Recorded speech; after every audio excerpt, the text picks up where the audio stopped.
This is a quick overview of the 7RD2 process for developing and delivering online courses. The 7RD2 process outlines the pedagogical method and logistics for creating high-quality, reusable online courses with balanced developer and instructor input. It covers planning the course, designing the activities, and delivering instruction. The end product is a high-quality 7-unit course where each unit includes 7 learning activities for the development phase and 7 tasks during the delivery phase for the instructor. First, let's explain what the code for the process. By 7, we mean that there are 7 activities in each unit, and there are 7 units in the course. The letter R means that each of those activities start with R for the development of the course, and then when it comes to the delivery of the course, there are 7 tasks that start with R for the faculty teaching the course. D stands for the development of the course, and the second D stands for the delivery of the course. It signifies that it covers both the development and the delivery of the course. Here are the core elements of this framework for each unit in the online course. In each unit, there are readings, represented here by R1. Then in R2, recorded lectures, typically at least 2 of them. Then the student, after completing the readings and viewing the videos, complete a 1-page summary by restating the main takeaways. Then in R4, the students respond. Then there's a retention element in R5. Then in R6, there is a research component that starts with Unit 2 and culminates in Unit 7. And as part of the R7, at the end of the unit, there is a reflection 1-page activity. As part of the development process or the course, the students have to complete readings. These readings could be a textbook, or it could be OER resources, journals, or articles. But the key is that whatever the faculty selects, it needs to be in electronic format to make it convenient for the students wherever they are in the world. Then as part of the R2, there are recorded videos. So instead of just the course relying on the readings, the faculty disperses their subject matter expertise via a minimum of 2 videos per unit. And these videos can be anywhere from 8 to 12 minutes, covering the key elements. Then in R3, after completing the readings and watching the videos, the student completes a 1-page summary of key points from those videos and the readings. And we'll go into more detail into each one of those elements, because for all of these components in the course, we use what's called forms that serve as rubrics with the requirements and the details for that particular activity. Then as part of the active learning process, the student is required to respond via video or audio and engage with other peers in the course. And this is part of that R4 element. Now, what makes this different is that the students complete readings, they watch the videos, and then they are assigned a question to explore, whether it's touching on something from the readings, or it could be something from the videos, or it can be something completely different, but they go and find the information and then develop a short video explaining that question to the rest of the class. Then in R5, this includes an adaptive learning element. In each course, there are certain concepts that you want the students to take away. We use Sarago, which is a patented technology that uses adaptive learning, and we typically develop 3 Sarago sets with 25 questions each. then the student needs to work on it for up to 14 days. It takes 10 to 14 days to reach level 2, which is remembering something from weeks to months. The students start in Unit 1, and then the first Sarago set is to be completed by the beginning of Unit 3, or Week 3. Then there is a research element. Students develop a scaffolded project or a paper on a topic related to the course content. Typically, this starts in Unit 2, and in each unit, the student completes a specific component or element using forms and rubrics to develop a project or a paper in the course.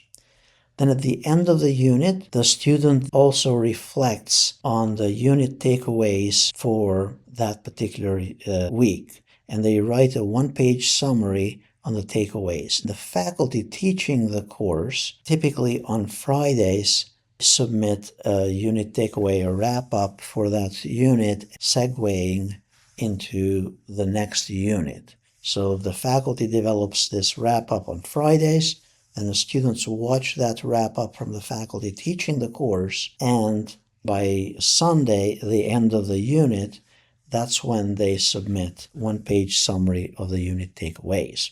This repeats every unit for the duration of the course. So these are the 7 R's of development of an online course. Again, we have 7 components for each unit, and there are 7 units in the course.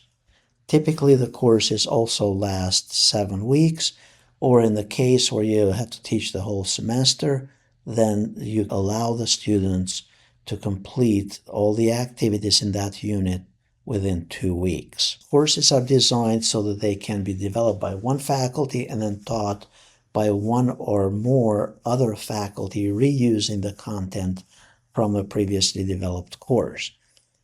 The benefit of this framework is that it allows for balanced input between the developer and the instructor teaching the course. And here's what the tasks involve. This is that second D component for the delivery. So these are the 7 key tasks for the faculty delivering the course. The faculty familiarizing themselves with the materials and the resources and so on. Then R2 is to revise the syllabus, to update it for the term that they are teaching. Then R3 requires they record a personal bio, and they could do a welcome as well to the course, but the bio is designed to be generic so it can be reused in other courses as well. Then reminders weekly, so sends a reminder prior to the start of the course, and then also other reminders and announcements throughout each unit, at the beginning of each unit that they are teaching the course. Then in R5, the instructor verifies the activities in the course. So prior to opening, let's say, Unit 2, the week before, the instructor needs to get certain components ready. Besides reviewing whether everything works, the instructor teaching the course also records a video and assigns the questions to each student. And this is one of the elements where the faculty teaching the course provides their own input in addition to just grading and responding to student questions. Then in R6, the faculty needs to respond to student questions and also provide substantive feedback in grading. And then the final R during the course delivery, at the end of the course, besides submitting the final grades and so on, the faculty resets the course, basically hides any copyrighted materials, closes the course, and does a variety of tasks that are expected for the end of the course. Another way to look at it is like this. R1 is to review the activities. R2 is to revise the syllabus and maybe certain activities. R3 is to record a personal bio. R4 is to remind the students to get ready for the course. And then in R5, test the links, get the unit ready by opening it on Fridays and recording the video thread assigning questions to the students. Then in R6, to engage in the course and grade the student work within 7 days from the unit deadline and respond to student questions within 24 hours. Then in R7, to reset the course, completing the final instructor tasks. Now, some of these items are repeatable each unit. Other ones are done like the last one at the very end of the course. Before I finish this segment, I want to emphasize a couple of the benefits of this framework. One, it provides consistency throughout the course and it creates a rhythm from unit to unit for the students. We have tried this method for a few years now. It has proven to be effective. Another benefit of this framework is that it promotes active learning. Another benefit is the intentional design. So we have concise assignment requirements using forms or rubrics with specified assignment length, grading strategy.